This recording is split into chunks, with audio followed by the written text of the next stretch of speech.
നമസ്കാരം.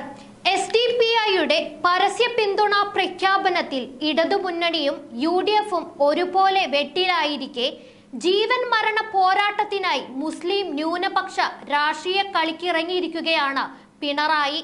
മുസ്ലിം ന്യൂനപക്ഷ രാഷ്ട്രീയമാണ് ലോക്സഭാ തിരഞ്ഞെടുപ്പിൽ കേരളത്തിൽ ഇപ്പോൾ തിളച്ചു മറയുന്നത്.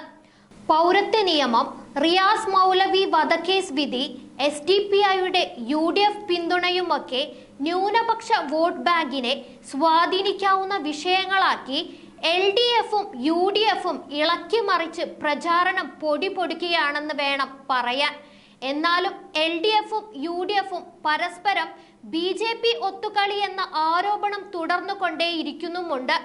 മത തീവ്രവാദ സംഘടന എന്ന് വിശേഷിപ്പിച്ചു കൊണ്ടിരുന്ന PFIയുടെ രാഷ്ട്രീയ പാർട്ടിയുടെ പിന്തുണ ദേശീയ തലത്തിൽ തന്നെ തിരിച്ചടിയാകുമോ എന്ന ആശങ്ക കോൺഗ്രസിനുള്ളിൽ ശക്തമാകുമ്പോൾ സംസ്ഥാനത്ത് കഴിഞ്ഞ ലോക്സഭാ തിരഞ്ഞെടുപ്പിലുണ്ടായതുപോലുള്ള മുസ്ലിം ന്യൂനപക്ഷ ഏകീകരണത്തിന് ഇത് വഴിവെക്കുമോ എന്ന സംശയത്തിൽ പിണറായിയും ഇടതുമുന്നണിയും ഭയപ്പെടുകയാണ്.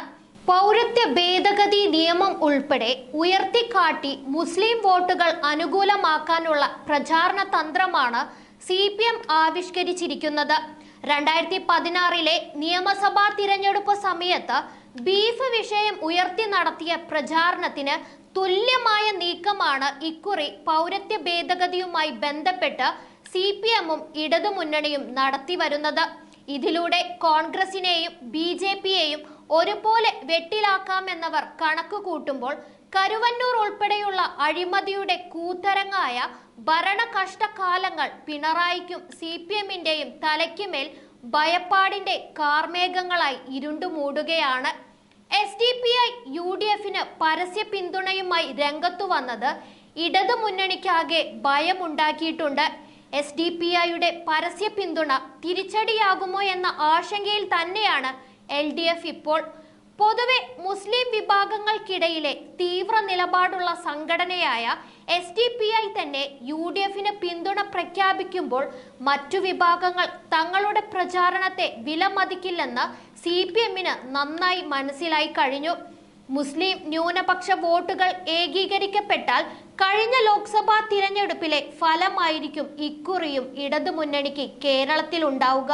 അതേസമയം SDPIയുടെ പിന്തുണ ഗുണം ചെയ്യുമെന്ന വിലയിരുത്തലുണ്ടെങ്കിലും അത് ചില തിരിച്ചടികൾക്ക് കാരണമായേക്കുമെന്ന ഭയം കോൺഗ്രസ് കേന്ദ്രങ്ങളിലുണ്ട്. മിക്കവാറും എല്ലാ മണ്ഡലങ്ങളിലും നല്ലൊരു വോട്ട് ഷെയർ SDPIക്കുണ്ട്. 5000-നും 50,000-നും ഇടയ്ക്ക് വോട്ടുകൾ പല മണ്ഡലങ്ങളിലായുണ്ട്. വളരെ ശക്തമായ മത്സരം നടക്കുന്നിടത്ത് SDPI വോട്ടുകൾ ഗുണം ചെയ്യുമെന്ന് കോൺഗ്രസ് വിലയിരുത്തുന്നു. എന്നാലും മുൻകാലങ്ങളിൽ സ്വീകരിച്ച നിലപാടുകളും പ്രസ്താവനകളും തിരിച്ചടിയാകുമോ എന്ന ആശങ്ക പല നേതാക്കൾക്കുമുണ്ട്. തങ്ങളുടെ പ്രവർത്തകരെ അതിക്രൂരമായി കൊല ചെയ്തവരുടെ വോട്ടുകൾ രണ്ടു കൈയും നീട്ടി സ്വീകരിക്കുന്നുവെന്ന പ്രചാരണവും ഇടതു കേന്ദ്രങ്ങൾ ആരംഭിച്ചിരിക്കുന്നതും കോൺഗ്രസിനെ ഭയപ്പെടുത്തുന്നുണ്ട്. നിലവിലെ സാഹചര്യത്തിൽ ഈ വോട്ടുകൾ വേണ്ടെന്ന് പരസ്യമായി പറയാൻ പോലും കഴിയാത്ത സ്ഥിതിയാണ് കോൺഗ്രസിനുള്ളത്. മാത്രമല്ല SDPIയുടെ പരസ്യ പിന്തുണ കാരണം പരമ്പരാഗതമായി ലഭിച്ചിരുന്ന ഭൂരിപക്ഷ വോട്ടുകളിൽ മാറ്റിമറിച്ചിലുകൾ ഉണ്ടാകുമെന്ന ഭീതിയും സംശയവുമുണ്ട്. പരസ്യ പിന്തുണ ദേശീയ തലത്തിൽ തിരിച്ചടിയാകുമെന്ന വിലയിരുത്തലും കോൺഗ്രസിലെ ഒരു വിഭാഗത്തിനുണ്ട്. വയനാട്ടിൽ നാമനിർദ്ദേശ പത്രിക സമർപ്പിക്കാനെത്തിയ രാഹുൽ ഗാന്ധിയുടെ റോഡ് ഷോയിൽ നിന്നും ലീഗിന്റെ പതാക പോലും ഒഴിവാക്കിയത് ദേശീയ തലത്തിൽ മറ്റു തരത്തിലുള്ള പ്രചാരണത്തിന് തടയിടാനായിരുന്നു. ഇതിനിടെയാണ് SDPIയുടെ പരസ്യ പിന്തുണ എത്തുന്നത്. ഇത് BJP ദേശീയ തലത്തിൽ വലിയ ആയുധമാക്കുമോ എന്നും കോൺഗ്രസ് നേതാക്കൾ ഭയപ്പെടുന്നു.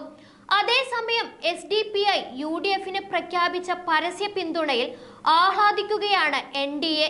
ഇതിലൂടെ ഭൂരിപക്ഷ വോട്ടുകൾ കൂടുതലായി തങ്ങൾക്ക് അനുകൂലമാക്കാനാവുമെന്ന കണക്കുകൂട്ടിലാണ് NDA. നന്ദി.